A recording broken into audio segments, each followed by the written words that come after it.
Geronimo Stilton, Classic Tales, Journey to the Center of the Earth.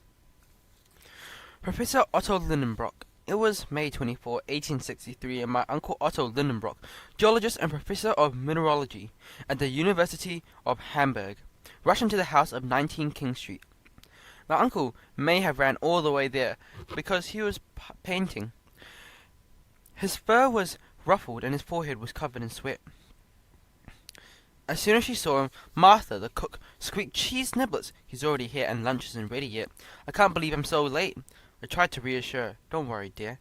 Martha, you're not late. My uncle's just early." Martha's anxiety wasn't surprising, though. My uncle was a famous scholar, but he was also rather stern, and when he came home from the university, he liked to find the table already set and covered with tasty dishes of steaming food. He insisted upon it. 4 of us lived in the house: me, Axel Lindenbrock, my uncle Professor Lindenbrock, the cook Martha, and Groben, my uncle's young student. Since Groben's family lived far away from Hamburg, my uncle had offered her his hospitality, and since she was a lovely, intelligent, charming young mouselet, I had fallen in love with her. That day, Martha was in luck. My uncle wasn't even thinking about lunch. Instead, he sat on the sofa, took a small book out of his bag, and began to page it through with a look of deep concentration. I knew that look well. It meant that the great Professor Lindenbrock had found his important document, and as usual, he was about to take the opportunity to give a history lesson to yours truly. To avoid a lecture, I said, Good day, Uncle. I see that you've been busy, so I think I'll just go to my room." But he stopped me. "Wait, nephew. Come to my study. I just want to show you something very important." I sighed. I didn't really want a lesson, but I knew I was lucky to be living in such a famous scholar house. So I gave in and followed him to the study. As always, the room was in complete chaos. The desk was piled with books and notes, a large collection of rocks were poking out of every corner, and geological instruments were strewn all over. My uncle sat into his armchair and started to page through the old book. Unlike many scholars, who were thin, pale, and dark circles round their eyes, Otto Lindenberg was a hearty man, with lovely eyes and a head of thick red fur that made him seem younger than his 50s. This was because he didn't keep himself constantly locked up with his books. He often set out on adventure and expeditions, searching for a hidden treasure, so his body was fit as his mind. My uncle shook his snout. "Axel, you won't be able to believe what I found. It's something incredibly extraordinary." I glanced at the book. The pages were yellowed and so brittle that they practically crumbled beneath the fingers. What was so special about it? A mysterimouse message. Professor Otto Lindenbrock adored his work, so I was not surprised that he'd seen that he made an incredible discovery. He was always saying that. I pointed to the book. "Interesting. Is it old?" "It's ancient," my uncle squeaked. "It's the Hemi Scringler by Snorri Tilson. Do you know it?" I mumbled. Of course." My uncle glared at me. "Don't tell me you've never heard of the great Snorri Tilson.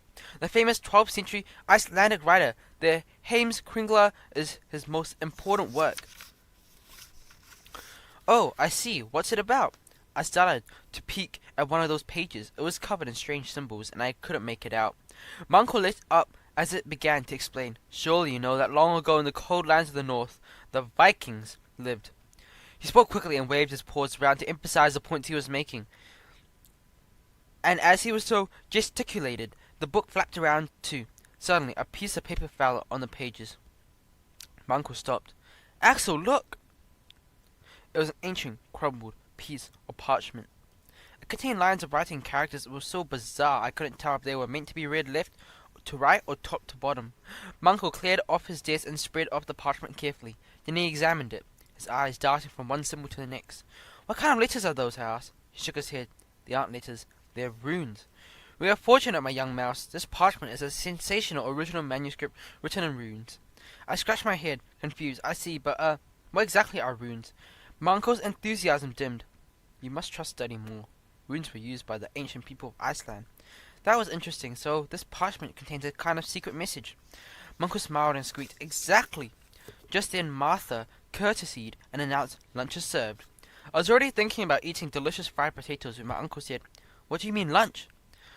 "It will have to wait. We're busy working on this unsolvable riddle. Come on, Axel, let's continue." I sighed and whispered to Martha, "No lunch, unfortunately, but save me a few fried potatoes and I'll forever be in your debt." And maybe a little bit of chocolate cake too. Martha nodded and winked at me before leaving the study. Then my uncle handed me a blank piece of paper. Nephew, get a pen and ink. I will dictate to you as I look up the translation of each rune. But take care you must write down each letter with no mistakes. I obeyed. When his dictation ended, my paper was filled with strange words that even my uncle couldn't understand. He muttered, well, this must be something. Maybe it's a code. Do you think this parchment was part of that book? I asked. My uncle shook his head. No, it looks more recent than that. Now that I think about it, it was filed between the pages. Maybe it was put there by the owner of the book. Let's see who that was. He opened the book to the first page where the signature of the book's owner appeared, also in runic characters. When they were translated, they formed the name Arne Sakunissim. My uncle exclaimed, Arne Sakunissim! Why, of course, he's a famous Icelandic scientist from the 1500s, and the signature is writing in the same handwriting as the runes of the parchment. I concluded, so he's the author of the message. Correct, my uncle confirmed, with a triumphant smile. Now we just need to figure out what he wrote. We combined various syllables of the message trying to form some kind of sentence, but we got nowhere. The message remained a jumble of meaningless words, such as Slifans, Ritinek. My uncle spluttered, Fossilized fitter! It's impossible! You know what? I need to stretch my legs and my thoughts. I'm gonna take a walk. He opened the door and left. Alone, I began to rack my brains, turning the paper over and over in my hands. Maybe I need to read it from the bottom to the top, or backwards. Wait a minute. Backwards! Eager to solve this mystery, I rewrote all the words backwards, and to my great surprise, it now made sense. I couldn't believe I, Otto Lindenbrock, had solved the riddle. A sensational discovery. When he came back, my uncle could barely believe it. You deciphered the message? I've misjudged you, my boy. You may not know runes, but you're a genius. Quick, nephew, show me. Prouder than I'd ever been, I handed him a note. The message read, Dear traveller, go to Snaffle's skull and descend into the crater in the shadow of Scartaris. Touches on the Kalands of July, then you shall arrive at the centre of the earth. Arne Sakunissim. I must confess that when I was done reading the message, I was a bit confused. Jockle, Snaffles, Scartaris? I admitted. Maybe I made some errors while transcribing. But my uncle shook his head. No errors, my boy. I just need to consult a few volumes. With that, he started to rummage through his bookshelves of the library. This collection of maps should be useful, and this book too, and this one, and this one. It wasn't just a few volumes. He had gathered at least 20 books. He consulted them carefully, one by one, his eyes wide and his whiskers quivering with excitement. At last he cried, Of course, here we are. Snaffles is a volcano in Iceland, dormant beneath a jockle, which means glacier. Scartaris is one of the volcano's many peaks. The volcano has many craters. That's why Arne Sakunissim wanted to indicate one in particular, the one that's just on the edge of the shadow of Scartaris. That made sense, but strange. What about the calends? My uncle replied. In the ancient Roman calendar, the calends are the first day of the month. Therefore, the message refers to the first day of July. I summed everything up, so the message says, descend into the crater of the Snaffles volcano, the one touching the shadow of Scartaris Peak on the first day of July. You'll reach the center of the earth. Exactly. Just think, the center of the earth is a revolutionary discovery. I realized that he was right. Who knows how many secrets are hiding down there, and we will uncover all of them. Come, help me prepare our luggage. I spluttered. Our luggage? You don't mean we're going, of course. We can't let an opportunity like this pass by. But it's only May. I protested. We have time before the 1st of July. But the voyage to Iceland is long, he replied. Come, enough dawdling. Give me a pour with the preparations. And he rushed to fill satchels and bags, all his tools for exploration. Lantern, picks, iron bars, ropes, canteen, telescopes, even a small amount of explosives to use in case we get trapped underground. I trembled and felt ill at the thought of leaving my dear Groban behind us as I embarked on this dangerous journey. But I couldn't pass up on the adventure. Who knew what was hiding in the center of the earth? Departure. I changed my mind many times about going on this journey. My uncle was insistent. He declared, I will not permit my nephew to miss this extraordinary adventure. In life we must face challenges now first. I protested hotly, but going to the mouth of a volcano for expert explorers. I'm not an expert. I'm just a simple mouse. His expression softened. I have no fear. I will be there with you. We have all we need to get there safely. Plus, we'll also ask a local guide to help us reach the mouth of the volcano. I understand why you're afraid. I was too, on my first expedition. But tell me, doesn't your heart beat fast at the moment of exploring a place that is so dark and full of secrets? You can't deny the allure of wild nature, the flutter of discovery, and the core of adventure. I imagined steep walls of the volcano, the molten lava, and the deep caves. To tell you the truth, I was thinking more of danger than adventure. But I had to admit that my uncle was right about one thing. A journey to the center of the earth would be a unique experience. Still feeling unsure, I went to find Groban to tell her we'd leave soon. My beloved mouser had gone out to run a few errands, so I decided to head towards the center of town.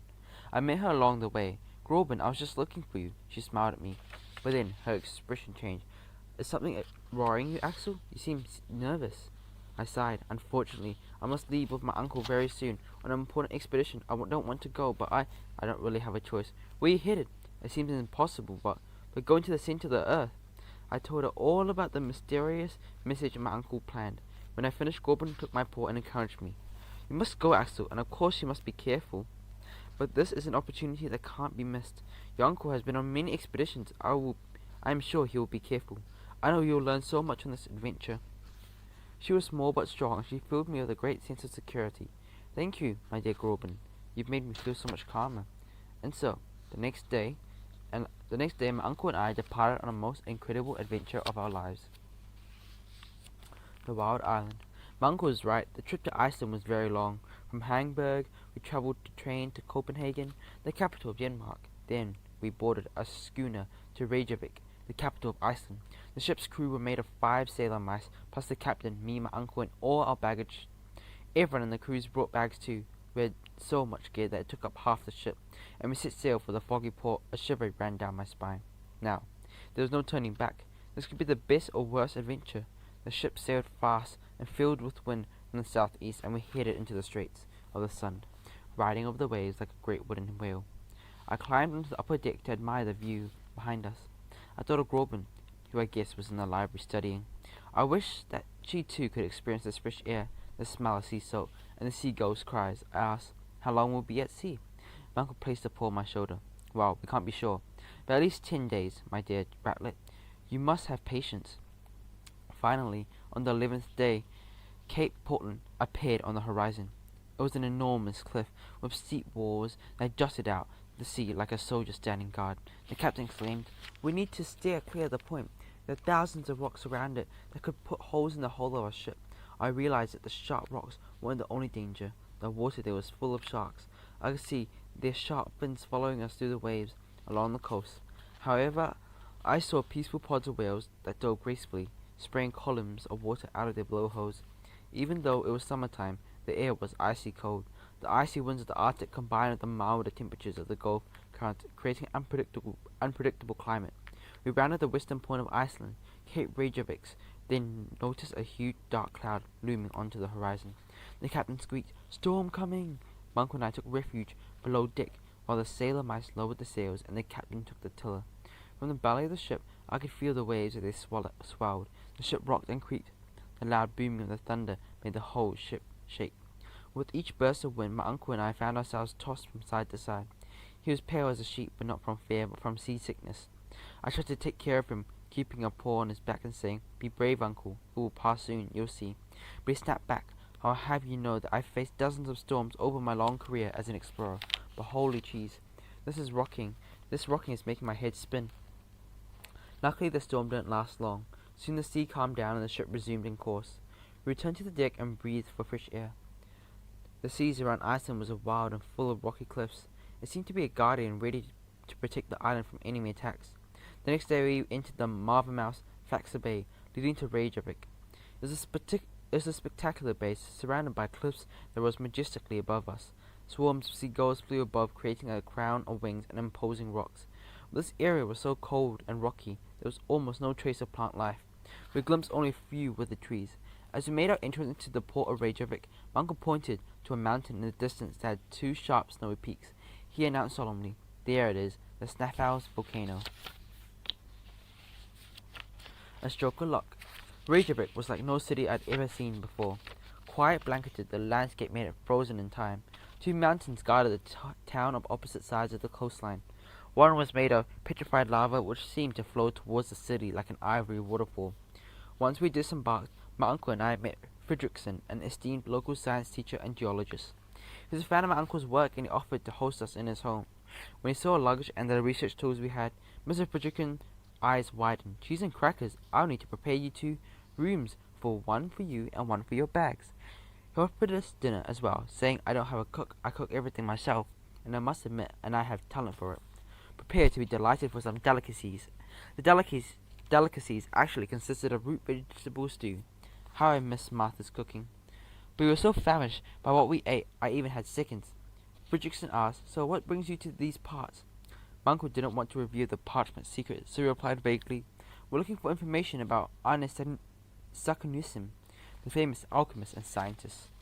My uncle lit up like a rat in a cheese shop. Yes, Fredrickson smiled. Here in Iceland, he's a true hero. Saknussemm was not only a devoted scholar, but he was also a very courageous explorer who never feared falling into an underground cave or scaling a glacier. Just like my uncle, I thought proudly. My uncle asked, there are his works kept somewhere here in the library, Fredrickson sighed. Unfortunately, all of his papers were destroyed in the fire of 1573. Oh, what a shame. All that work gone. My uncle's snout shook. Yes, his works would be worth a pricely sum today, but nothing survived that blaze, not a single note, diary, or notebook, nothing. My uncle and I looked at each other. We both knew that at least one book had survived, and with it a precious parchment, but it seemed that no one else knew about it. Fredrickson, anyways, you haven't made a needless journey. Iceland is an open-air natural museum. You find so many fascinating minerals here. The volcanoes, glaciers. For example, what have you heard of the Snaffle volcano? My uncle replied cautiously, perhaps. Fredrickson explained earnestly, oh, it's a marvelous volcano, and totally unspoiled. There are very few rodents who have made it all the way to the top. Many are afraid to, you see. Even though the volcano has been dormant for 500 years, if you'd like to visit, I can recommend a good local guide. He lives very close. I couldn't believe it. We have been in Reykjavik for only a few hours, and already we have found accommodation and an expert on Arne Saknussemm and a local guide. What good luck. Hans the Viking. The guide Fredrickson recommended to us was a rather peculiar mouse. He was tall, broad, and muscular, about 35 years old, and shoulder-length blonde fur and a thick moustache and eyes so clear they seemed almost transparent. He wore strange knee-length pants and a funny woolen cap with a pom-pom. We immediately realized that he wasn't a talkative type of mouse, but he looked both hardy and intelligent. My uncle introduced himself and then squeaked about the expedition, explaining everything down to the smallest detail. Every time he talked about science, he became a rather chattermouse. But the guide took us off his cap as a sign of respect and patiently listened to my uncle's long speech. When he was finished, the guide said in a deep, thundering squeak, my name is Hans Bejauke. I will welcome you to Snaffle's volcano, as you asked. I will meet you in 2 days' time at dawn. Prepare your baggage. Then without another word he left, taking great strides away from us. What a strange world, my uncle said. That Hans inspires great trust. He's a bit quiet, but you can see that he has used his life in the silence of these lands. Just watch Axel. Watch him as a guide mouse. Our expedition will go very well. I have a very good feeling about that mouse. We spent the next 2 days taking care to our equipment for the expedition. My nerves kept bubbling up, but I was excited to see where this would lead me. Every adventure came with excitement and a little bit of fear of the unknown. My uncle used his many years of experience exploring new lands to help him pack. We ended up with 3 very large bags. One held with the instruments that would help us study what we found along the way, a thermometer, an air pressure bag, 2 compasses, a chronometer, a telescope, and 2 lanterns. Another had the climbing equipment we needed, crampons for walking on ice, spelunky helmets, ice axes, climbing harnesses, spikes, a hammer, and many different kinds of ropes. We filled the last bag with provisions. We put in as many food as we could carry. It was mostly biscuits and canned food, which would last us a long time. Luckily, Iceland is full of spring and waterfalls, so there was no need to take along a supply of water. We woke up early that morning, and we were to leave. There were butterflies in my stomach as I put on my exploration gear. Hans was all ready for us at the door with his own bag, ready to leave. Without a squeak, he looked over our equipment and nodded in approval.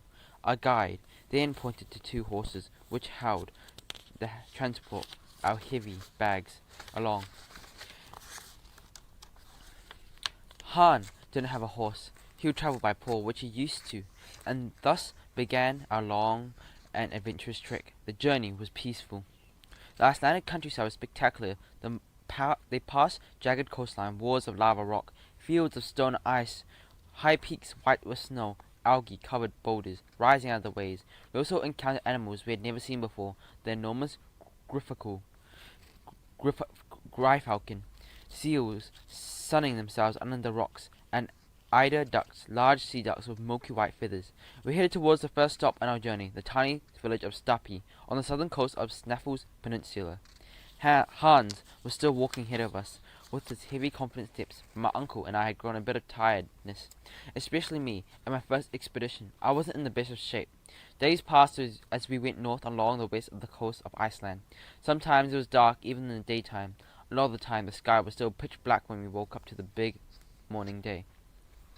One morning we witnessed an absolutely fabulous sight. Instead of the rising sun, we saw a shimmer of brilliant green light curling through the darkness and illuminating the sky. It was like magic. Great balls of mozzarella, I squeaked. We were awestruck. I had never seen anything like it. Uncle explained that this spectacular phenomenon was called Aurora Borealis. People travelled from all around the world for a chance to see these beautiful lights. It was truly an unforgettable sight. Lava and lightning. The closer we got to the volcano, the harsher and more challenging the landscape became. We passed ourselves through the marshy area and found ourselves in an immense hill of petrified lava. A light fog drifted through the air like a sheet fluttering in the wind. The solidified lava on the ground was in a strange pattern of brown bands and waves, joined and separated. It formed intriguing designs, but what was very difficult to cross. Our horses struggled and whinnied, looking for solid spots to place their hooves. It was draining to move forward on the difficult landscape. You'll see, nephew, soon our efforts will be rewarded, my uncle said. All this lava indicates that the volcano is nearby. According to my calculations, we only have about 7 miles to go today. I felt myself grow faint. 7 miles? I can't go any farther. I can't feel my legs. My uncle scoffed. Come on, my nephew, no excuses. You're young and strong. But I was sure that he, too, was exhausted from the climb. After what felt like an endless amount of time, we finally arrived at the village of Stapi, located right at the foot of the Snaffles volcano. The village was made up of only 3 or 4 houses. The volcano that loomed above was impressive. With its years-round mantle of the snow, 2 peaks and craters open to the sky. I started to worry. Are we sure that it's no longer active? My uncle reassured me. You heard Mr. Fredrickson. The volcano has been dormant for 500 years. We'll climb down inside with it, no problem. Hans observed us curiously. My uncle hadn't told him what the true goal of our journey was yet. As far as he knew, we only wanted to see Snaffles from up close, not just sitting down into the craters. My uncle took me aside. Maybe we should ask Hans to come with us to the center of the earth. What do you think? I quickly replied, I agree. Hans has been a great help so far, and since he's so quiet and reserved, I'm sure he'll easily keep our secret. That made my uncle smile. He approached Hans and said, My dear mouse, I officially invite you to come with us to the center of the earth. I know that sounds a bit dangerous, one could say, but Hans didn't hesitate for an instant. He replied, Very well. He was truly unbelievable. It was as though he had agreed to climb down the volcano every day. The next day, after leaving the horses on the slope of the volcano with a good supply of food and water, Hans urged us to put on our climbing harnesses to scale the peak. Then he took a strong rope and tied us all together. This way, if one of us slipped, the other 2 could help him back up. And so, guided by unparalleled Hans, we began to scale Snaffles. The terrain was steep, and the basalt walls, a kind of volcanic, was very slippery. Halfway up, I was panting. Huff, huff. We're almost there. Stay strong. The snow-covered double peak jutted above us. As often happens in the mountains, when we looked at it, it seemed as though we could almost touch it, but we were still far away. The ground was covered with layers of peat soil that had formed by plants decaying in water. As we went on, the rocks around us became different colors, black, then red, then grey, and we climbed higher and higher. They had turned cold, then frigid, then icy. We'd almost reached the top, an enormous cloud surrounded by the dark of the mountain like a cloak. It got very dark. Suddenly, boom! Lightning tore through the clouds, and a great rumble of thunder made everything shake. Great Gouda, the storm was close. I could tell that my uncle was worried for the first time during the journey. In fact, he immediately squeaked at the top of his lungs, Quick! We must find shelter, otherwise we'll be in trouble. Luckily, Hans stayed calm. What an impressive mouse. He led us to the peak of the mountain, and then to an opening in the rock nearby, which offered us dry shelter. For the night, even though we were safe, I thought I would never fall asleep because of the rumbling thunder, that pounding rain, and the wailing wind. However, I was so exhausted I almost fell asleep, deep and dreamless slumber. Down, down, down. By the next morning the storm had passed. The long awakening of the clouds had disappeared, leaving a calm, clear sky. I realized that it was a month since we left Hamburg, and it was the first day of July, the exact date noted by Arne Saknesen. My uncle rubbed his paws together and squeaked, "It's time to descend into the heart of the volcano." He was as excited as a mouse at all-you-can-eat cheese buffet. We summited the peak, looked down, and saw 3 large craters opening in the volcano. At that point, Hans stopped. I said, "Uncle, which crater should we go into?" He slapped a paw against his snout. "Holy cheese, which one?" "Let's see." Saknesen's message was, "The crater that the shadow of the Scartaris touches." Hans immediately cried, "Scartaris!" and he pointed to the peak that was right above us. It was the tallest rocky peak we could see and projected a very long shadow. In fact, it was too long. It covered all 3 craters.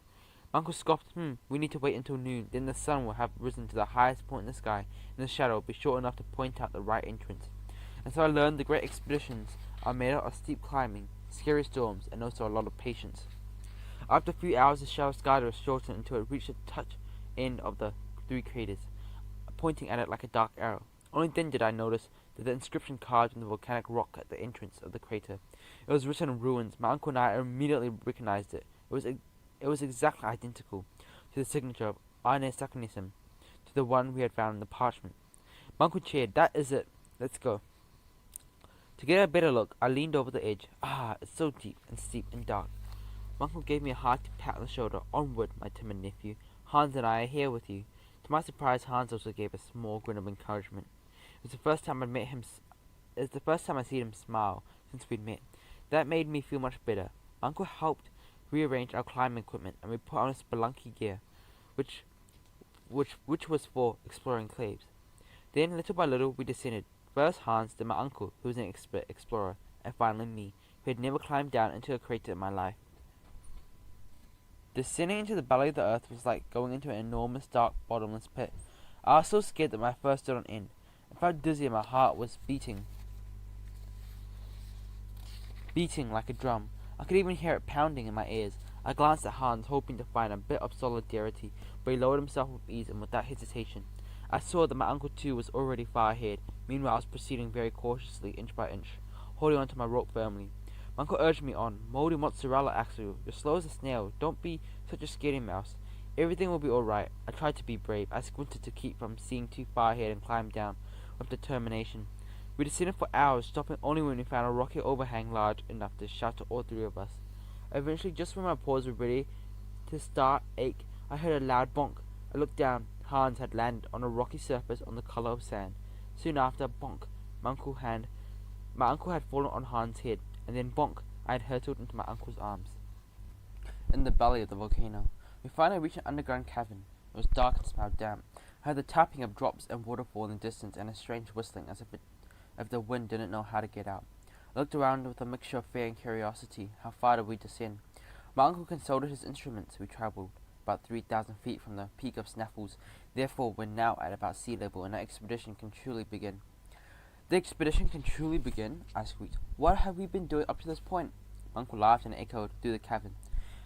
"This is just the beginning, my young mouse. Our descent beneath the Earth's crust will start from let's see." He inspected our surroundings and stopped in front of a tunnel that sloped down to the right.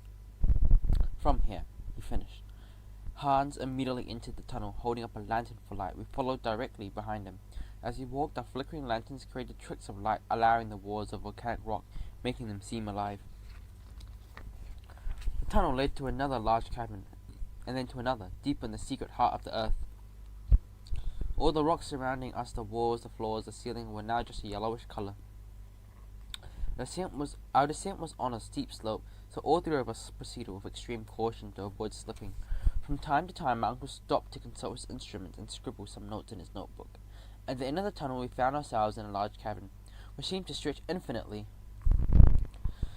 The hardened lava walls had formed strange shapes, and the constantly dripping water that filtered down the walls had molded blocks, transforming them into rather forest-like stalactites and stalagmites. At first, I thought those strange projections looked like fangs and a giant, terrifying mouth, but my uncle helped me to see things differently. "Look at that sight!" Axel, this fabulous subterranean world is the result of thousands of years of silent secret activity. The water that slowly sculpted the rocks, the earth's crust that cracks and settles, the forces of the earth that pushed it up out of the volcano, and look at the quartz crystals on the wall down there. What a wonder it all is. He was right. Even Hans, who was usually unfazed, looked around in awe. After 4 hours of walking, I started to feel warmer. And it wasn't just about the exercise. The deeper we went into the earth, the higher the temperature crept. Soon, a warm breeze blew by as if the earth was exhaling. I asked, "Uncle, is all this heat normal? It doesn't mean that the volcano is waking up, does it?" He consulted his notes and shrugged, then said, "This heat is entirely normal. We're at a depth of almost 10,000 feet below sea level." What? That was really, really deep. Trapped. In the bowels of the earth, the lava caves gave way to the galleries of slate and limestone. The ground was carpeted with fossils and shells that crackled beneath the earth Paul stepped. I did not want to crush any of those little wonders, but it was impossible to avoid. There were so many of them. After a while, we stopped for a quick break and refreshed ourselves with some hardtack. I realized I was very thirsty, but our canteens were empty. I don't want to alarm you, but we're out of water.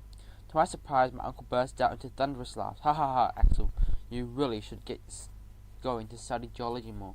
Relax, soon we'll all have the water we want. Spring, steams, even waterfalls. I looked around confused. Waterfalls? Underground? You'll see. We're about to find the purest spring water that exists in our nature. We kept walking, weaving our way through the narrow tunnels and the wide galleries. It was my uncle who determined the route, constantly consulting his maps and notes. The rock walls was adorned with shining crystals, minerals, and colorful marble. And to my surprise, we almost noticed various fossilized animal prints in the rock. It was as though the long process of the evolution of Earth was laid out before our eyes in the form of shells, fossils, fish, of animals. Now I understood why my uncle had such a passion for geology. The Earth guarded its whole history within itself like a hidden treasure. Every fossil told of an ancient and fascinating time. As if he had read my thoughts, my uncle observed, "Science is not only something that we can learn from our books. It's a part of our lives and the life of our planet. A combination of study and exploration is how you discover the great wonders of the world." Just then my lantern illuminated a wall completely covered in emerald green quartz, which glittered in an explosion of light. What a sight! I thought of how my uncle's rock collection had seemed to me just to be junk. What a fool I was. We walked a little farther ahead and found ourselves at a crossroad. Hans made a rare squeak. "Right or left?" My uncle confidently pointed out to the tunnel on the right. "That way." "Are you sure?" I asked. "You didn't even look at the map." Don't be a cheese brain. At this point, I'm guided by my instinct.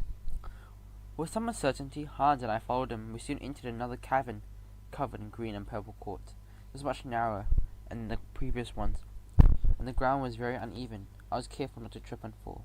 When the path became a real upward climb, my doubts became more serious. I asked carefully, shouldn't we be going down, not up?" My uncle didn't reply. We slowed his pace. Hans then asked frankly, "Professor, is this the right way?" For the first time since we had undertaken our subterranean journey, my uncle seemed uncertain. He mumbled, oh well. Maybe we've gone slightly off course. I'll just, check. I snapped my paw. "We're lost. Do you at least know where we might find some water?" He snapped. Fossilized spitter. What a question. Of course I know. Do you take me for an amateur? My infallible instincts tell me that we'll reach a spring right over there, just after we turn that corner. But now I was terribly thirsty, so I rushed around the corner, hoping to find water. But there was no spring. The cavern had no exit. It ended in a wall of solid rock. We were trapped. The Blue Labyrinth. My uncle was very embarrassed. Wow, evidently my infallible instinct had gone a bit rusty over times. I was about to reply to that, but it just didn't seem rusty. It seemed non-existent. But then I stopped myself. After all, it wasn't easy to navigate deep inside the earth. We were in a dark and unexplored place, and it seemed likely that, besides our organism, no other road had ever been there before. So I just said, "Be patient, Uncle. We'll find a solution." He perked up instantly. "I know. We can go back to the crossroad and take the other path, the tunnel to the left." I protested, turned back, but we've walked so many hours, and I'm enormously thirsty. Hans agreed in his usual broke way. "That route is right. We have no water supply."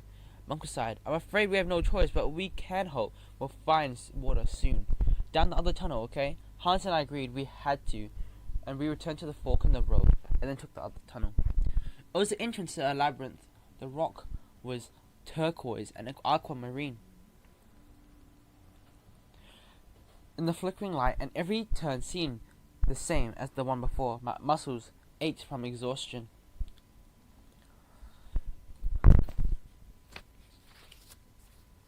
Rancid ricotta! I was in bad shape. I was so drained that I slipped and took a big fall. Ouch! My uncle kneeled down next to me. You're really tired, aren't you? Let's stop and rest. Don't lose spirit, my young one. You're very well experienced. And you're a natural explorer. While my uncle tried every way he knew to instill courage in me, neither of us were paying attention to Hans. The next thing we knew, he had disappeared. Where's Hans? I asked, fanning myself with a handkerchief. My uncle looked around, alarmed. Hans! Hans! Hans! I sighed in resignation. Maybe he couldn't stand us any longer. Poor rat. But I was wrong. A little while later, Hans appeared around the corner. He squeaked, "Water!" Then he turned and walked away. We rushed in this direction and soon found ourselves in a cavern in the colour of the sky, but there was no sign of water. We heard only a faint, far-off roar. I asked, "Where's the water?" Instead of responding, Hans pointed to the wall. Then he picked a pickaxe out of his pack and started to hit a rock. With each blow, a burst of blue rock splinters sparkled out behind him. I started to think that our guide had no idea what he was doing when a gush of water burst from the hole in the wall.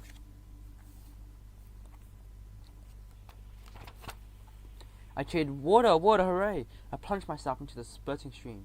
But I wasn't surprised. The flowing water was warm, not hot, not boiling.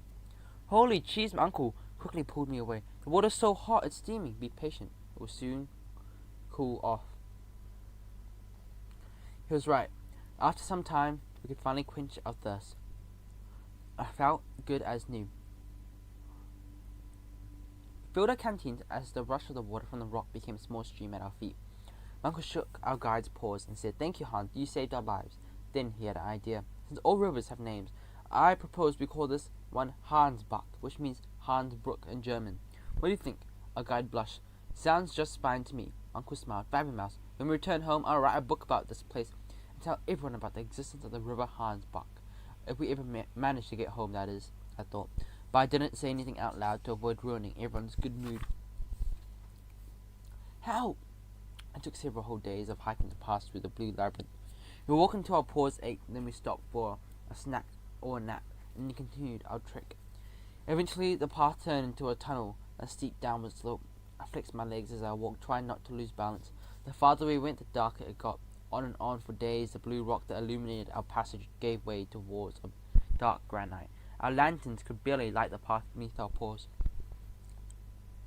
My uncle paged through his notations and said, "We are now 70 miles underground. It is an incredible depth. I observed in theory from what you've taught me, we're out to be melting with the heat of this depth. But the air is just warm and everything seems fine." My uncle nodded gravely. "That's exactly why it's so important for us to undertake the expedition, to correct theories through practice. Science is not solely about ideas, my young mouse. It also requires experience." Suddenly I thought about my darling Grorbin, the science student. She would have loved to come with us on our mission. Again I promised myself that I would return. I'd tell her every last detail, and perhaps she could join us on our next trip. But there was no time for daydreaming. My uncle was right. We needed to explore the secret world and more science. Just then I realized that while I was lost in thought, I had fallen behind, very behind. Cheese and crackers, I was completely alone. "Uncle, Hans," I shouted, rushing down the tunnel. "Where are you?" My voice rumbled in the rocky tunnel. Getting lost in the depths of the earth, no one replied. Squeaked, I hurried forward in alarm, but in my rush I slipped. "Help!" The lantern fell on my hands and smashed as I tumbled down the path. I couldn't stop. I felt the rocks beneath me and I thought, I'm done for. "Farewell, my beloved Grorbin. Farewell, my dear uncle." Then my fall suddenly stopped and I found myself in a pile of fossils. I panted, my heart pounding. I was a bit bruised, but I was still alive and intact.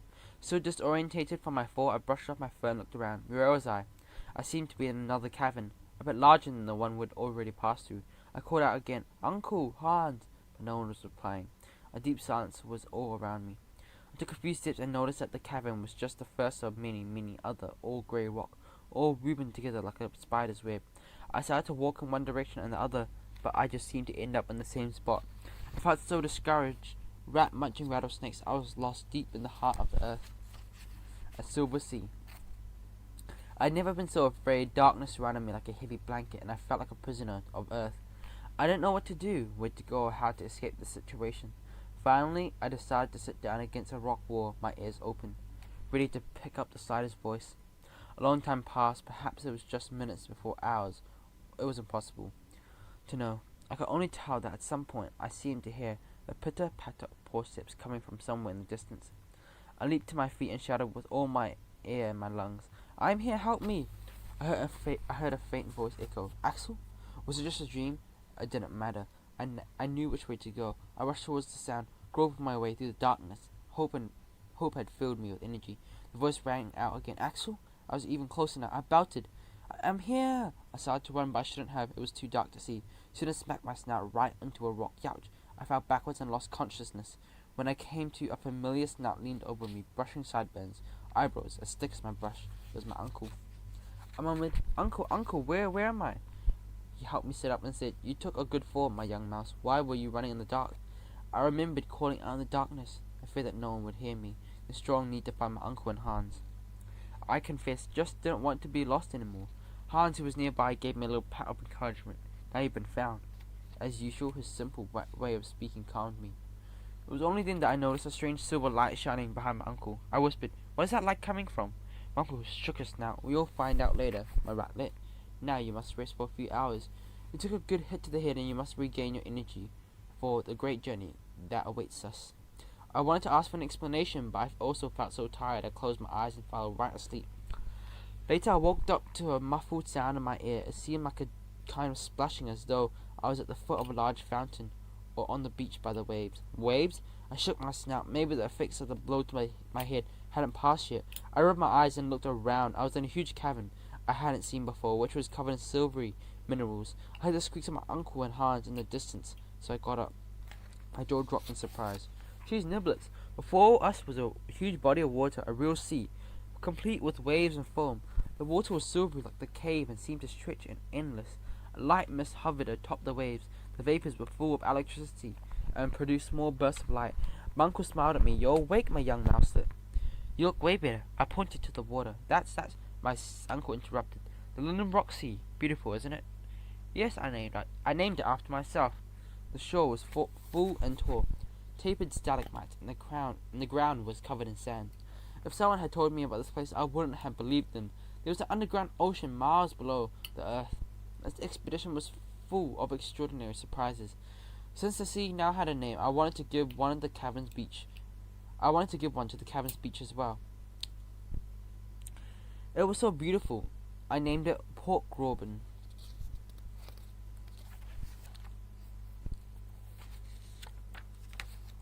A forest of giant mushrooms. The underground sea looked like a stretch endless into the darkness. My uncle announced, "According to my calculations, to continue on we must cross the sea. Well, I'm not sure where we should sail from. Let's take a look around." We followed the curved shoreline and discovered that it was covered in fossils and shells. The shapes of fish were imprinted into the rock like forgotten footprints, and so were ancient mosquitoes, dragonflies, and other insects.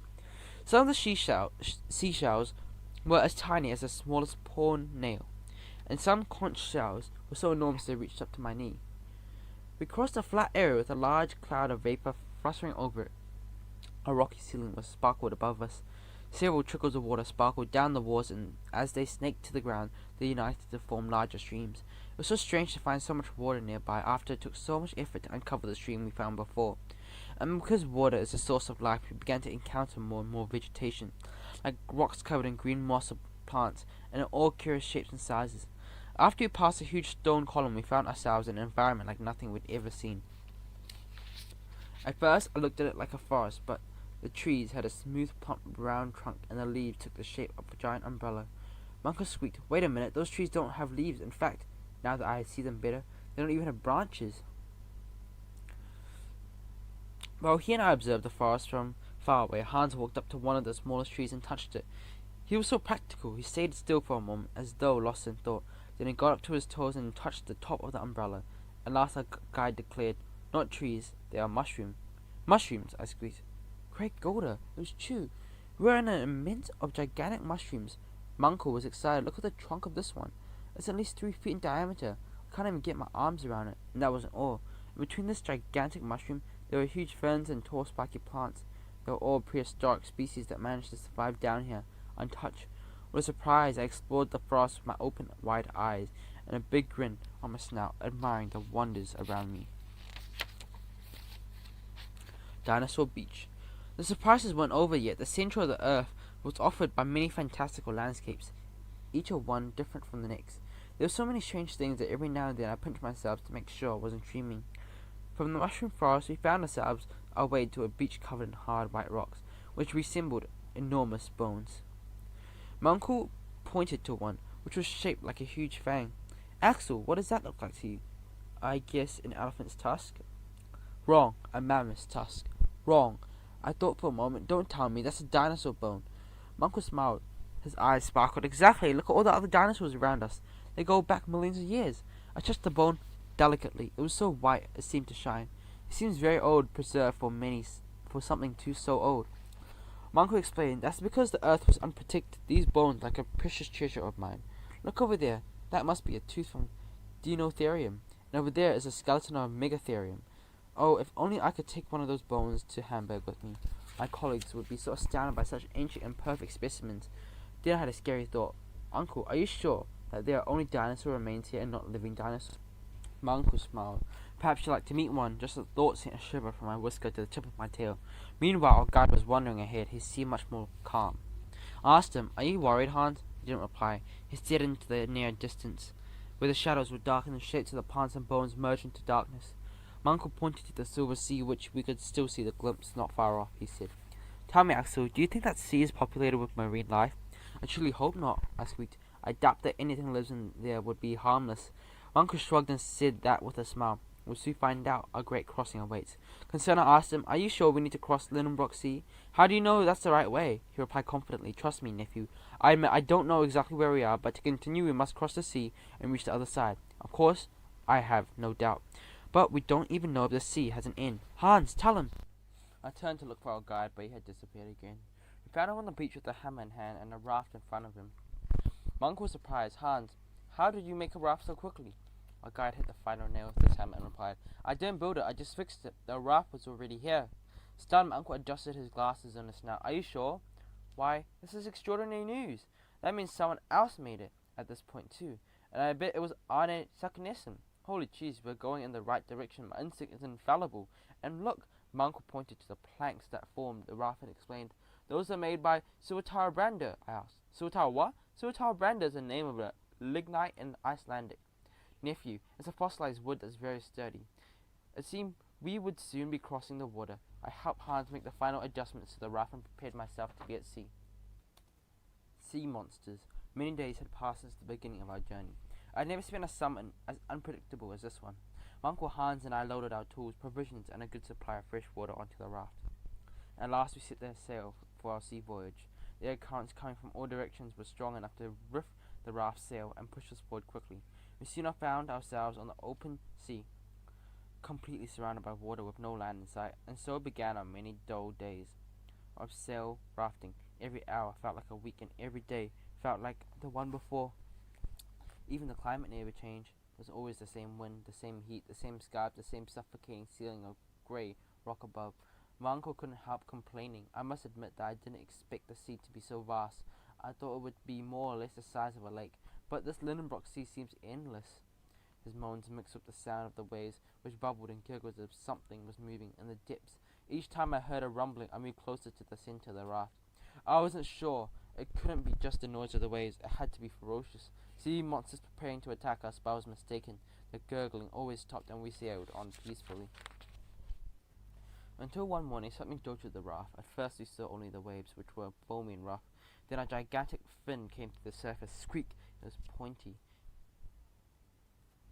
After the fin, a back also appeared, as scaly as a crocodile. At last the entire creature emerged with a leaping, showing us its full size. My uncle cried, "It's an Ichthyosaurus! A prehistoric monster, petrified provolone." It was an enormous sea monster, and it wasn't alone. The Ichthyosaurus was fighting fiercely with another equally terrifying creature. The second creature had a body like a white whale, fins as flat as an oar, and a long neck like a brontosaurus. This time I was the one to recognize it, recalling the illustrations in one of my history books. The Plesiosaurus. The two sea monsters fought each other mercilessly. The tails smacked the water so powerful they formed fearsome whirlpools, which tossed our raft back and forth. My uncle squeaked, "Let's get out of here!" Or the raft will capsize. Luckily, Hans stayed calm. He lay down on his stomach and began to roll with his paws to get us far away from his sea battle as possible. Finally, the terrifying Ichthyosaurus won. A mystery creature. Once we were safely on the island, I thought the Groban what she was doing at the moment. Was she thinking of me? Was she sad? Had she noticed my sad mood and came to sit down next to me?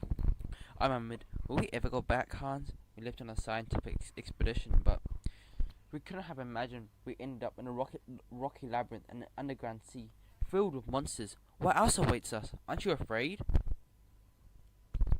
To my great surprise, he nodded. Of course, in situations like these, every mouse is afraid, but it's easier to be brave if you have your face your fear together with others. I treasured these wise words. My uncle soon roused himself. "Come, we must continue. We've sailed for days. The other side we can't be far." Without complaining, Hans began to arrange our bags to the raft. Was my uncle right? We were truly close to the other side. Unfortunately, we couldn't find out, because more surprises were to come. We had just pushed off from the island when we heard a strange cry ahead of us. A few moments later, there was a deep rumble like the roar of a huge waterfall. Cheese and crackers, that made me worried. I asked my uncle, what animal could that be? Is it a monster? He strained to hear. I can't quite tell. The strange cry came again. We heard it louder and clearer. Then it stopped for a few moments of silence. Then repeated. My uncle guessed. Maybe there's a cliff near here.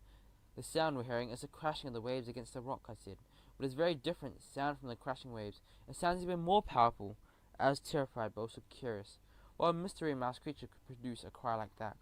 Just then Hans took a great leap onto the raft's mast. Then he shimmied to the top of the pointed into the distance. I see it, worried I asked. What do you see, Hans? An animal, a monster? No. My uncle lost his patience. Hans, tell us what it is. But our guide replied, You're about to see with your own eyes. And shortly thereafter we did. The mystery mouse cry wasn't coming from an animal, but from water. There was an animal. There was an immense column of water, and the steam that could raise up from a rocky island as if it was the spray of a gigantic whale's blowhole. My uncle beamed. I can't believe it. It's a geyser, an Icelandic. The word geyser means fury. It's a surge of boiling water that comes from the earth at intervals without great force. There are many of them in Iceland, but I've never seen one underground. This is truly amazing. Beyond this voyage, I had thought this rocks and minerals were the only things below the soil, but it's actually full of life. Shipwrecked. Suddenly the wind died down, the air was still and dark, and the clouds gathered. A threatening silence floated above the waves at the raft and slowed to a stop. My uncle said darkly, there was a storm on the horizon. I was confused how there could be a storm underground. It made no sense, but there was wind. A gust of wind suddenly flung the raft to one side. The sea began to bubble, and the waves swelled. Hans rushed to secure our baggage on the raft with a rope as a wave of lightning bolts illuminated the rocking ceiling.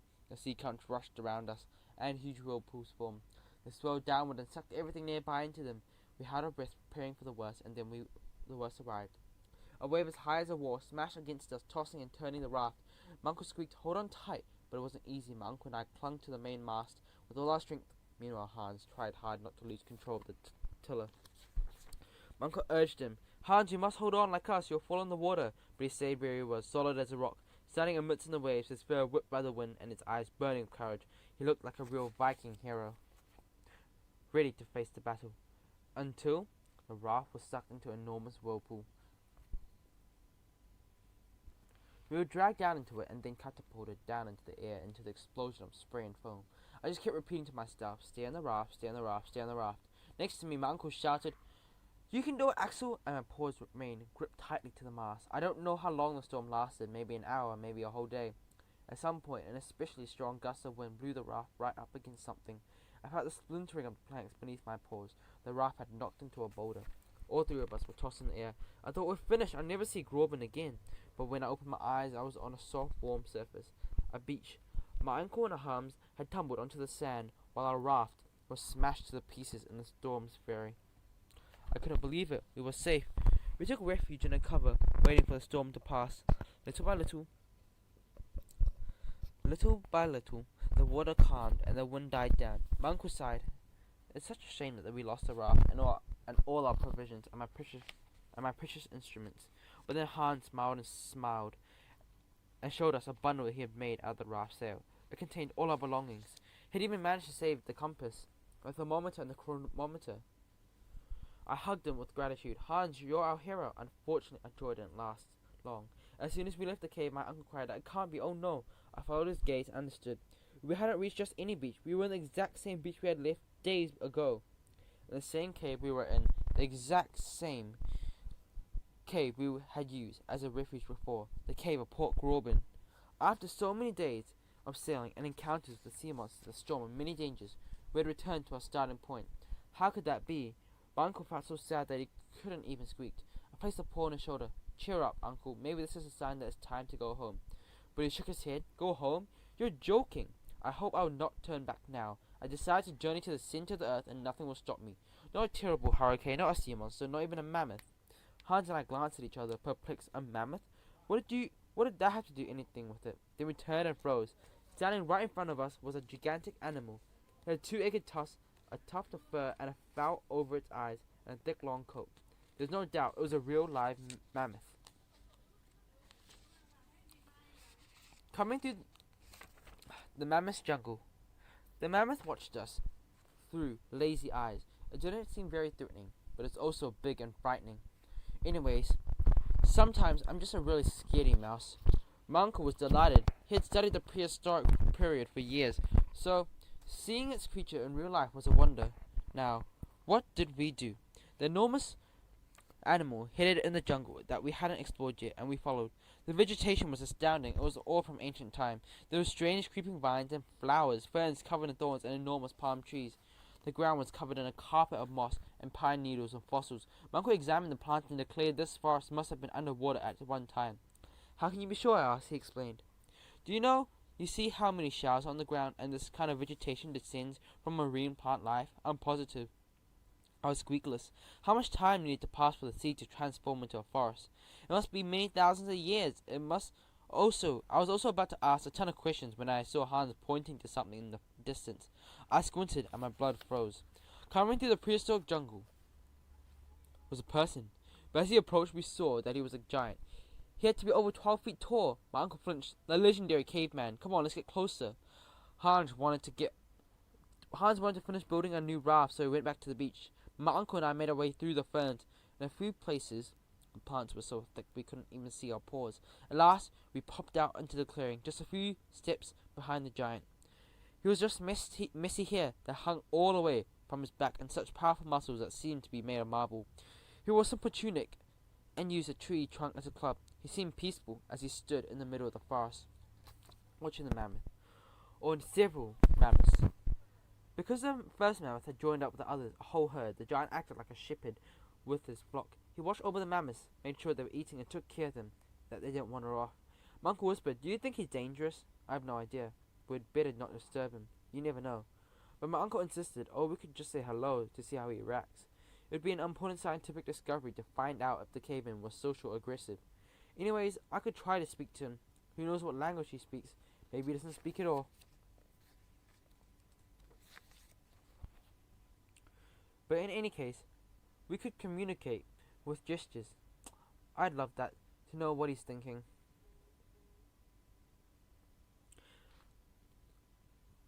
I interrupted him. Well, we're not going to find out because we're not going to call out to him. We can't risk him attacking us. My uncle shrugged. We can always escape. I objected. What if he follows? Oh, don't be silly. Where's your sense of adventure? I shook my snout. I had no intention of risking my life to chit-chat with a prehistoric giant. I declared being brave doesn't mean being irresponsible, and we can't know what a caveman is thinking. We might scare him. We should be careful. My uncle sighed. You're probably right, but it's such a shame. So, very quietly, we retreated into the ferns, carefully not to make any noise. Once we were a short distance away, we took off, running. I don't know if the giant ever mentioned us, but we certainly hadn't noticed him. The sight of him was imprinted on our memories as we were seeing the herd of mammoths grazing in that amazing prehistoric jungle. My uncle said, "Come on, let's go back to the Hans. I bet he's done a great work on the raft." I nodded. I was ready to head back to the cave, but I realized that I'd lost the way. Squeak. Uncle, do you know by any chance remember which way we came from?" I asked. He peered all around. "I think from that way. No, wait, over there. Or maybe over here." Moldy mozzarella. Even my uncle wasn't sure how to find his way around in the strange landscape. We were lost again. A.S. Getting lost in the jungle is a truly terrifying experience. Paths don't exist, and the plants are so dense that it's impossible to see any useful points of reference. All we could do was go forward through the wild jungle, hopefully not to encounter any giants. My uncle's plan was simple. Since we left the compass in the cave, the only thing to do is trust my famous instinct. "Follow me, my young mouse. I'll get us around this mess." And soon, in fact, we did find our way out of the jungle.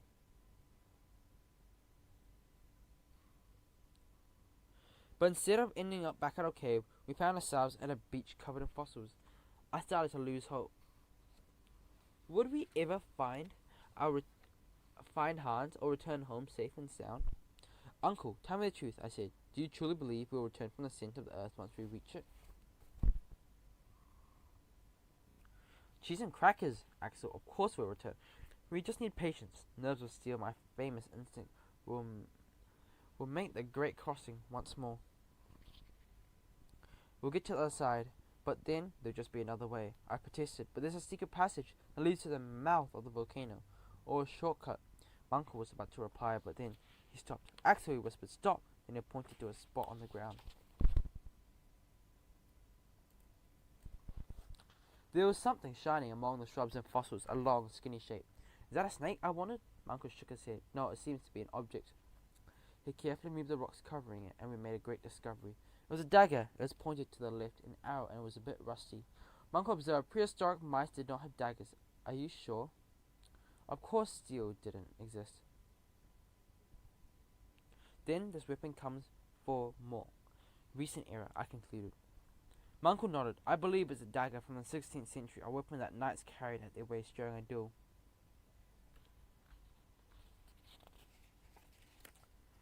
Petrified provolone. I had 1,000 questions.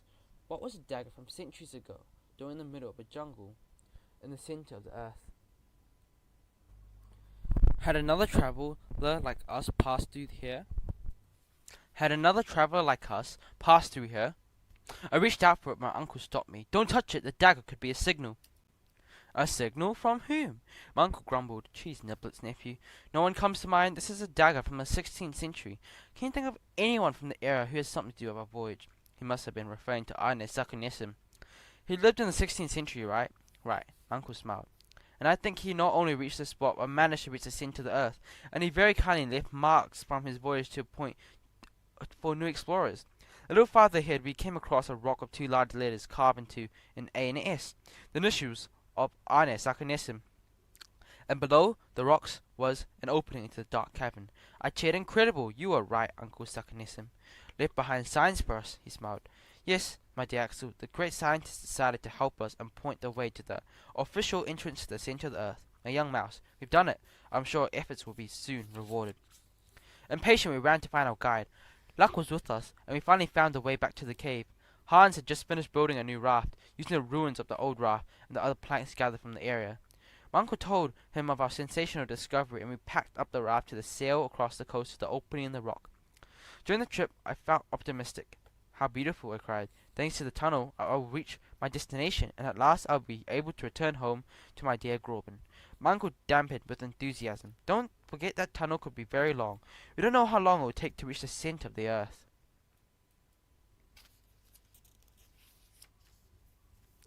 "But we'll get there in the end." I said, "Come on, there's no time to waste." And so we entered the tunnel with Hans dragging the rift of supplies behind him. Unfortunately, our cheer didn't last long. Just past the entrance, we found that a mass of boulders blocking the whole passageway. My optimism was instantly crushed, and I shouted with rage, "For the love of cheese, no, it can't be. Tell me it's not true." My uncle tried to comfort me. "Be brave, my young mouse. We'll manage to get through this and continue." "But how? We certainly can't break this enormous rock with our tiny pickaxes," my uncle said. "There'll have to be another way. We'll just have to think." We looked to the left and to the right, up and down, but we couldn't find another way around or through. All three of us were racking our brains, but we were only truly stuck.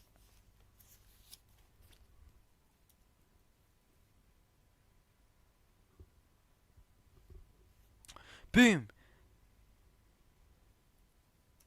Suddenly Hans spoke up. While I was rearranging your instruments after the shipwreck, I found a small quantity of explosives. They're dangerous, but they can be useful. It was the longest speech that the Icelander had made since the beginning of our journey, and it was music to my ears. I cried, of course! The explosive, you're a genius, Hans. We'll blow the boulder to pieces and free the passageway. My uncle squeaked, calm yourself, my ratlet. Using explosives is a good idea, but we must be careful. Making a wall of rock exploding is very dangerous. Hans agreed, we must take great care. But we have no alternative. Are you sure the explosives will work after the shipwreck? I wondered. Hans nodded. I checked they're dry and in good shape. So my uncle and Hans began to prepare for the explosion. It was a slow process that took focus. They chiseled out the place for the explosives in the boulder, and added a fuse leading from it to the tunnel. We moved the raft back outside. After a few hours, my uncle said, Axel, we'll be ready to light the fuse in a minute. Please wait on the raft. I don't want you to be at risk. We'll join you soon. I obeyed. Hans lit the fuse, and then my uncle scampered up the tunnel to join me on the raft. As the flame consumed the fuse, Hans counted 3, 2, 1, boom! We heard a tremendous roar, and the tunnel filled with a shower of rocks. I was about to cheer, then I realized the explosion wasn't over yet. The whole tunnel was crumbling. We felt a sinister rumble in the distance, then the rocks gave way beneath us. The raft started sliding down a steep incline, along with a great rush of water underneath us. We started going very fast, and we tried not to lose our balance. My uncle squeaked, hold on tight, watch out. I shut my eyes, and then we reopened them. I realized we were falling into a deep, dark abyss. Squeak! Finally, we hit a pool of water, a black swirling sea. The waves softened our fall, but the currents were strong, and we were soon sucked into a whirlpool. Great Gouda, we're done for, I shouted. This was the end. We had fallen so deep into the earth that it would be impossible to get back out. I could never see my Groban again, nor my house, nor the light of day. In spite of fear and the darkness, I understood what happened. The explosion had caused an earthquake and opened up the abyss, and the sea had become a torrential river that carried us downward with it. I felt so hopeless that for a moment I lost my grip on the raft. Luckily, a strong, secure pull grabbed me. It was Hans, who had me safely next to him, while everything around us faded to darkness. We must not give up. My uncle's voice called to me. Axel, what happened? I vaguely remembered the raft had been flushed into the endless pit, swirling water, a whirlpool. What? We had been sucked into a whirlpool. How were we still alive? I mumbled. Uncle, Hans, are you all right? My uncle replied for them both. We're fine, still and all in one piece. We're still on the raft, floating on the Black Sea, but where are we? I asked. My uncle answered in despair. Alas, my dear Ratlet, I am not sure. We could be back in the Lindenbrock Sea, for all I know. Unfortunately, my instruments aren't working anymore, and we lost all provisions, to be honest. There's no hope for us. I realized that my uncle was just upset as I was, so I had to be positive. We must not give up, Uncle. We survived sea monsters, the jungle, a storm, a whirlpool, and more. We'll survive this too. We'll get back home, and I will embrace my Groban once more. A glimmer of hope shone in my uncle's eyes. You think so? To my surprise, Hans added, the young mouse is right. We can do it, Professor. My uncle was so moved that he hugged us both. Just then I had a strange feeling that the raft was moving in an unusual way. It wasn't just floating, it was rising. I squeaked, did you notice that? When being pushed upwards, the water's pushing us higher and higher. Just a strange feeling I've been having, my uncle said. You're right, my young mouse, we're being lifted. How can that be possible? Is there a high tide at the center of the earth? My uncle observed the rocky walls that surrounded us. No, this isn't a tide. I think the abyss was a pool at the bottom of a narrow vertical tunnel, and the water from the river is flooding it, so now it's pushing us upwards. We were climbing quickly. The air started getting warmer. I began to worry, but where are we? My uncle shook his snout. I'm afraid I don't know. The journey has muddled all my scientific theories. The upward rush soon started making me dizzy. Sweat gathered on my forehead and my neck, and I felt a strange numbness. It wasn't sleepiness, it was more like being too warm, as if I had a heat stroke, and the walls had an earthquake. My uncle corrected me. No, my dear Axel, it is an earthquake, it's a volcanic eruption. I was stunned. What? Holy cheese, where's the lava? Under the water, to be precise. The same water that's pushing us upwards. Evidently we travelled so far while we were deep underground that we arrived at the heart of another volcano, an active one. The boiling lava is trying to exit, and it is pushing upward up toward an outlet. We're lucky, my young mouse. An eruption could be our salvation. I wasn't sure I understood. Are you saying that we'll pop out at the surface of the earth and the back in the fish in the light of day? He smiled and replied, I can't say of certainty that the sun will be shining, but yes, my dear Axel, if my theory is correct, in a few hours we'll be flung out of my mouth of the volcano. I was terrified, but won't the volcano erupt boiling lava with us? My uncle sighed, yes, but the alternative is to stay in the belly of the earth forever.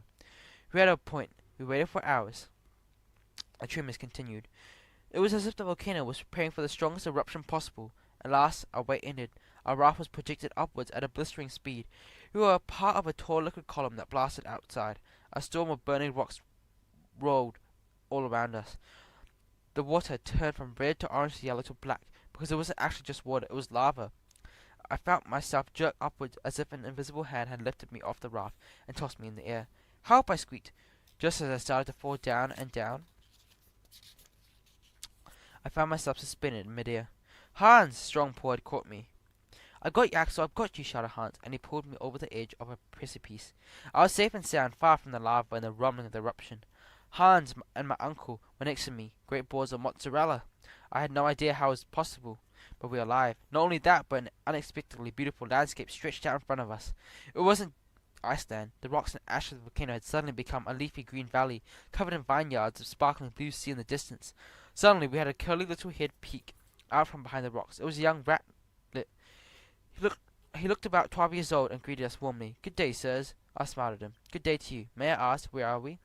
The mouse burst out of laughter and pointed to the volcano, which was still spurting out fire all around it. He said, That's Stromboli volcano, Sicily. My uncle slapped his paw to his forehead in disbelief.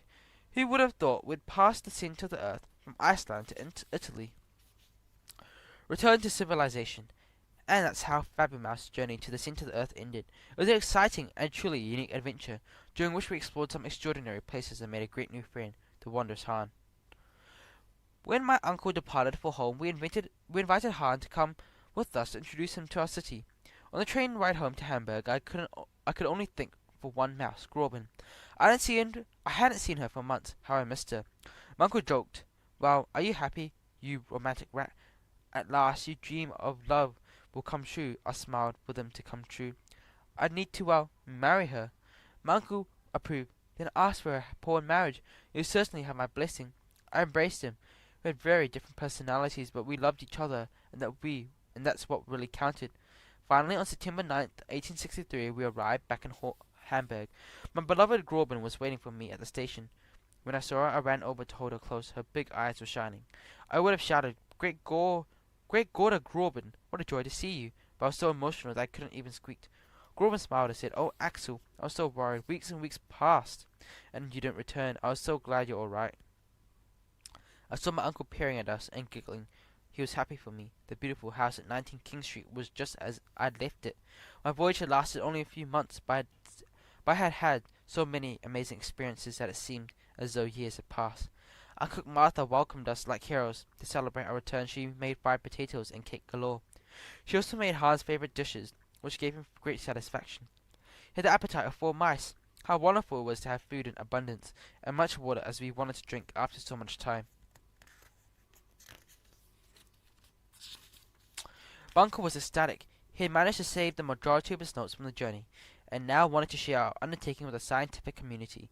He wanted everyone to learn about the landscape at the centre of the earth and how about the world of wonders hidden below the earth's crust. The return of Professor Lindenbrock to Hamburg didn't go unnoticed, and the city put on a great celebration for him. Our house was invaded by the crowd of scholars, geologists, mineralogists, and journalists. Everyone was curious to hear stories about the centre of the earth, and they invited us to conferences, conventions, interviews, and ceremonies. The story of the journey was translated into every language. The whole world knew of the extraordinary work of Professor Otto Lindenbrock and his brave nephew. The front page of the newspaper spoke only of us, guided by the legendary records of the alchemist Arne Saknessem. 2 fearless scientists and their friend delved deep into the earth, headed straight for glory. I was pleased, even though I knew I wasn't really a scientist. I was also called a intrepid explorer of the abyss, the prince of science, and the hero of Volcano. Some of these descriptions filled me with great pride, others made me more embarrassed. For me, this journey had been more than a scientific expedition. At the centre of the world, I had learned to overcome my fears, to trust in those who believed me, and to value things I had always taken for granted, like readily available drinkable water, a nice bowl of soup, and a friend you can count on. Farewell, dear Hans. My uncle soon became the most famous mouse in Hamburg, but he and I knew we couldn't have done it without our guide Hans. We wanted him to also receive the renown he deserved, but he asked not to be mentioned in our interviews. He was as quiet and reserved as ever, but he absolutely didn't want to appear in newspapers. Days passed, and I realized that our intrepid guide was growing tired of being in a city as busy as ours. Hans never complained, but I saw the shadow of unhappiness in his eyes. Sometimes at night, the Icelander sat gazing out the window in the sitting room for hours. He was likely thinking about the rocks and glaciers of his homeland, so different from the busy streets of Hamburg, and of the falcon sea of his geysers and wild nature. One evening I asked, "Are you happy here?" Hans replied simply, "I miss my home in Iceland." I explained the situation to my uncle, and he called our friend into his study. He said, "Dear Hans, we thank you for accepting our invitation here, but it's not right to keep you far away from your home. Please return to Iceland if you wish. We won't be offended. On the contrary, we'll be happy to know that you're home again too." And so our extraordinary guide decided to return to his homeland. As we said goodbye, Hans hugged us tightly. When we first met, he had seemed so unemotional, but in reality he was a mouse with a heart of gold, loyal and brave. My uncle shook his paw warmly. "Good luck, Hans. We will never forget all you've done for us." I hugged him again, but I thought of this great Viking as a brother. "Farewell, Hans. Thank you for everything. We love you." And even though he was leaving, I was sure we would remain close in our hearts. After he left, the invitation to ceremonies and conferences in Hamburg continued. One day my uncle said, "My dear Ratlet, this great adventure had opened doors for you. You will become a famous scientist." I replied, "Thank you, uncle, but I don't dream of being a famous. Perhaps my dreams are smaller than you might imagine, but all I want is to do work that I enjoy, marry the mouse that I love, and maybe, if you wish, join you on some of your adventurous expeditions." He smiled. "You call these small dreams? You're passionate about love and work, and both are very important. Nothing has meaning if you can't share with others rodents that you love. As for my expeditions, of course, I want you to be by my side. Where else would I find an assistant who will fall in the whirlpools and get lost in the jungle, faint, and constantly complain?" We burst out laughing. From then on, our lives were full of new discoveries and adventures. But now we travelled as a trio. Me, Uncle Me, and my brave Groben, who always joined us with great enthusiasm. My uncle was right. The greatest happiness is the one you can share with your loved ones. And by the measure, I felt that I must be the happiest mouse in the world. Jules Verne. Jules Verne was born in Nantes, France, in 1828. He grew up in maritime port city and became interested in travel and adventure, even from a young age. His father wanted Jules to follow in his footsteps and become a lawyer. He sent Jules to Paris to study law, but Jules fell in love with literature and theatre instead, and he befriended a group of artists and writers that included Alexandre Dumas, the author of The Three Musketeers. Jules soon ended his lawyer's studies, became an accountant, and married Honorine Morel. However, he didn't love his work and continued to dream of being a writer. He wrote plays and stories and essays and spent lots of time in the library. Finally, in 1863, he managed to publish his first adventure, 5 Weeks into a Balloon. From then on, he didn't stop writing and ended up publishing 60 novels, including Journey to the Center of the Earth, From the Earth to the Moon, 20,000 Leagues Under the Sea, and Around the World in 80 Days. Jules Verne died in 1905 in Amiens, France, at the age of 77.